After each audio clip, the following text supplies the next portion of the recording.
आवाज़ की दुनिया के दोस्तों, कैसे हैं आप लोग? मैं उम्मीद करता हूं कि आप लोग अच्छे होंगे और अपनी ज़िंदगी का निर्वहन बड़ी खूबसूरती के साथ कर रहे होंगे। आज हम बात करेंगे फ़िल्म डॉन के बारे में। और डॉन के बारे में तो ख़ैर मैं क्या बात कहूँगा। डॉन फ़िल्म एक बहुत ही बड़ा एक प्रोजेक्ट रहा है। मैं बात कर रहा हूँ अमिताभ बच्चन अभिनीत फ़िल्म डॉन, जो कि प्रदर्शित हुई थी 1978 में, जिसका निर्देशन किया था चंद्रा बारोट साहब ने।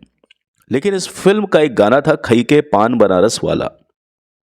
ये जो गाना था, आज मैं इसके बारे में कुछ आपको बताने जा रहा हूं। शायद आपने इस बात को सुना हो। हुआ यूं था कि ये गाना जो था ना, ये फिल्म का हिस्सा नहीं था और इस गाने को बाद में रखा गया था। चल यूं रहा था कि ये फिल्म पूरी डॉन पर आधारित थी, डॉन की जिंदगी पर आधारित थी और ये फिल्म पूरी एक ही तरह का प्रभाव लिए हुए थी। ये फिल्म भारी पड़ रही थी बहुत ज़्यादा। कहीं ऐसा लग रहा था इस फिल्म को देखने के बाद में, प्रीमियर को देखने के बाद में, लोगों को ऐसा लगा कि ये फिल्म थोड़ी सी कहीं किसी चीज़ को मिस कर रही है, यानी इस चीज़ में किसी चीज़ की कमी है। ये बात सबसे पहले बोली थी फिल्म इंडस्ट्री के मशहूर अभिनेता और निर्देशक मनोज कुमार साहब ने। मनोज कुमार साहब ने ये थोड़ा सा बताया था कि एक फिल्म में कहीं ना कहीं कुछ सूनापन है, तो इस फिल्म में एक गाना होना चाहिए। यानी जब अमिताभ बच्चन, डॉन जो रियल डॉन होता है, जब वो मरता है और उसके स्थान पर एक गांव का जो लड़का होता है, वो भी अमिताभ बच्चन ही होता है, यानी उनका एक हमशक्ल जैसा कुछ होता है। जब उनको ला करके और असली अमिताभ की जगह पर उनको प्लांट किया जाता है, जबकि वो पुलिस का तरफ से एक मतलब फेंका हुआ एक प्यादा होता है ताकि उस पूरे के पूरे गैंग को पकड़ सकें। वहां पर जो वो व्यक्ति होता है, जो अमिताभ बच्चन का हमशक्ल होता है, जो असली डॉन के मरने के बाद में जो उनकी जगह लेता है, वो गंगा किनारे रहने वाला एक लड़का, उस पर जो गाना एक फिट किया गया, वो मुकेश, सॉरी क्या नाम है इसका, मनोज कुमार साहब के कहने पर ही हुआ ऐसा। तो अब जब इस गाने को रखा गया, तो इस फिल्म की जो खूबसूरती थी, जो उसका सौंदर्य था, वो बहुत ज़्यादा निखर करके सामने आया। आप समझ सकते हैं, आप जब इस फिल्म को देखते हैं तो यह गाना जो होता है ना, यह फिल्म में चार चांद लगा देता है। यह गाना एक अलग ही कट पर लेकर के जाता है फिल्म को, और फिल्म पूरी तरह से ऐसा लगता है कि फिल्म में अब सारे चीज़ें बराबर रूप से आ गई हैं। फिल्म में जो एक रूपता, जो एक बोझिल, जो एक प्रभाव होता है, वो खत्म हो जाता है। कोई भी फिल्म जो होती है, अगर कितनी भी सुपर हिट हो, कितनी भी अच्छी हो, लेकिन उसमें अगर एक ही प्रभाव चलता रहे तो वो प्रभाव थोड़ा सा भारी पड़ जाता है। ऑडियंस उस एक ही प्रभाव को ज़्यादा देर तक झेल नहीं पाते हैं।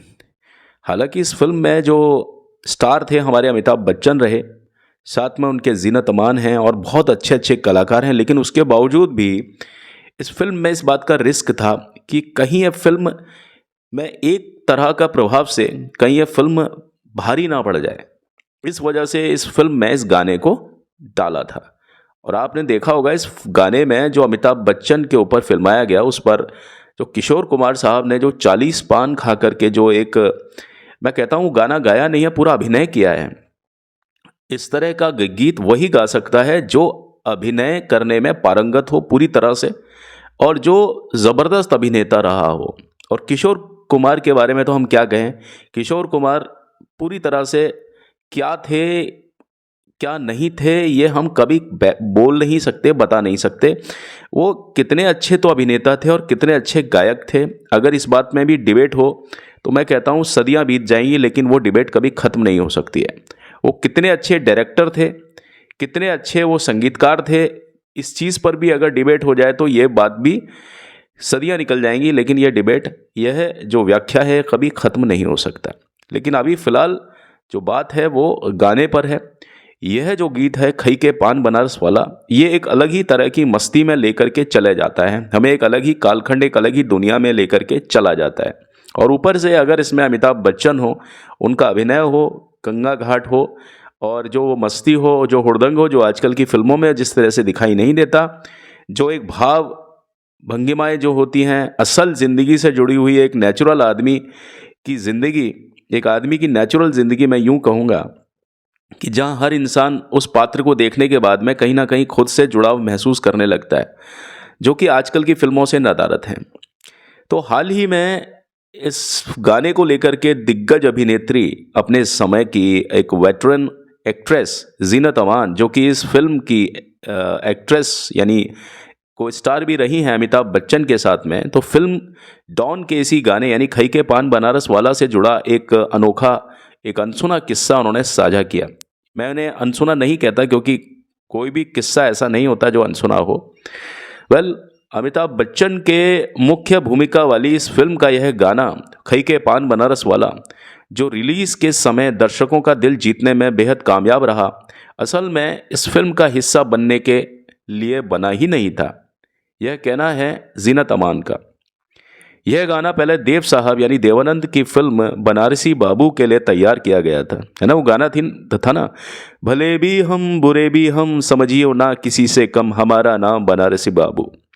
तो इस फिल्म के लिए इस गाने को यानी खई के पान बनारस वाला को तैयार किया गया था, लेकिन इस गाने को जब सुनाया गया तो इस गाने को बहुत ज़्यादा हल्का माना गया और इस गाने को सीरियस नहीं मानते हुए इस गाने को रिजेक्ट ही कर दिया।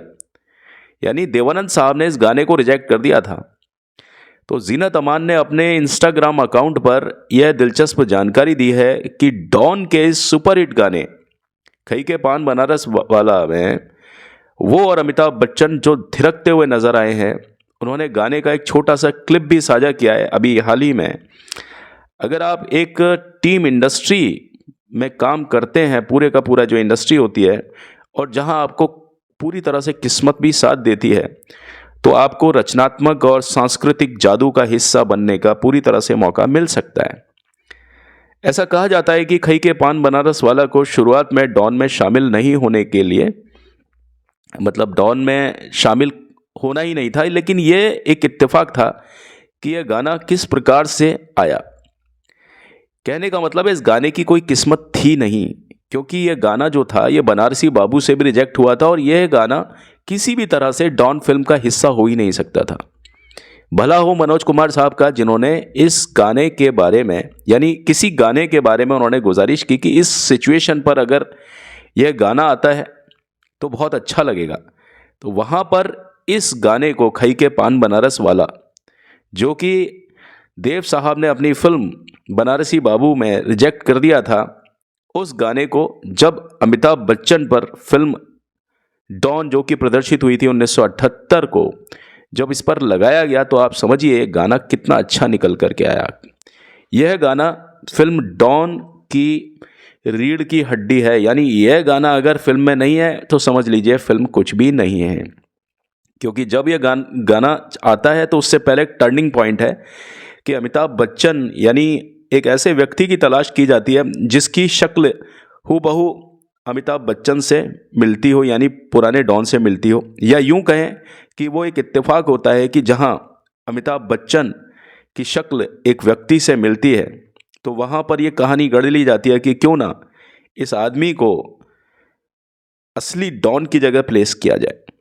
वहां पर ये फिल्म का एक टर्निंग पॉइंट होता है, एक वाटरशेड होता है, उस जगह पर यह गाना लाना लाजमी था, क्योंकि इस गाने से वो जो नया कैरेक्टर है, नया अमिताभ है, उसकी पर्सनैलिटी, उसका व्यक्तित्व, उसका पूरा बैकग्राउंड इसी गाने में क्लियर हो सकता था कि जो गाना है वो गंगा किनारे वाला जो लड़का है, खई के पान बनारस वाला, तो वहाँ पर उस लड़के का जो कैरेक्टर है पूरा समझ में आ जाता है कि ये लड़का है, ये गांव के परिवेश से है, और जो गांव का परिवेश है वो यूपी का है। गंगा घाट यानी कोई भी जो जगह होती है यूपी में, वो या तो गंगा के किनारे है या जमुना के किनारे है, तो वो गंगा किनारे का लड़का है। और अमिताभ बच्चन यूं भी गंगा घाट के ही लड़के हैं, है ना। इलाहाबाद के रहने वाले हैं अमिताभ बच्चन। तो आप देखिए इस गाने का जो जो इफ़ेक्ट है वो फिल्म में किस प्रकार से ला करके जुड़ता है।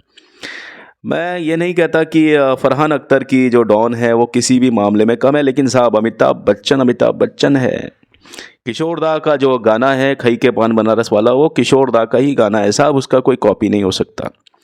उदित नारायण साहब बहुत अच्छे सिंगर हैं, बहुत कुछ है, लेकिन अकेले उदित नारायण साहब क्या कर सकते हैं। जो बन गया, जो पास्ट मास्टर्स बना गए वो बना गए, उन पर किसी भी तरह का कोई संशोधन हो नहीं सकता। मेरे कहने का अभिप्राय ये है। चलिए, आज अपनी बात को मैं इधर ही विराम देता हूँ। आप सभी अपनी अपनी बातों को कमेंट के ज़रिए यहाँ ज़रूर लिखेंगे, मुझे इस बात की उम्मीद है। अगर लिखेंगे तो बहुत ज़्यादा मुझे खुशी होगी। अभी तो मैं चलता हूँ। मैं हूँ आपका दोस्त, आपका होस्ट हेमंत कुमार।